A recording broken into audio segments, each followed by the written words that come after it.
Gaano ka kadisiplinado? Ako, nagwo-workout kahit umuulan.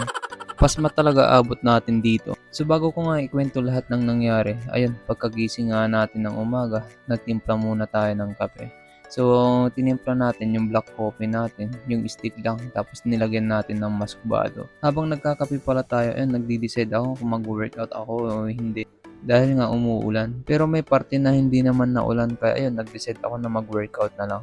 Dahil hindi pa tayo nagle-legs workout ngayong week. Kasi kung ipagpapaliban natin, ayun, wala na naman tayong workout sa legs. Kaya ayun, nag-decide na ako na mag-workout. So ang i-train ko naman na ngayong araw guys is squat tsaka inner tight lang naman. Kaya ayun, nag-start na akong kumuha ng dalawang dumbbells dahil ito lang yung gagamitin natin sa legs workout natin. Saka naman na tayo nag-warm up. So ang ginawa ko naman dito sa warm up natin sa goblet squats is 1 set lang tapos 15 repetition. So dahil umuulan nga, ayun, nakapag-decide ako na dalawang muscle lang yung ititrain ko, bali yung quads tsaka inner thigh. Pero minsan napapaisip ako pagka nagli-legs workout ako, hindi ko masyadong na-train yung calf natin tsaka yung hamstring natin. Kaya naisip ko din na yung legs natin sa isang araw, dalawang muscle lang yung ititrain ko. Para ngayong araw, quads tsaka inner thigh.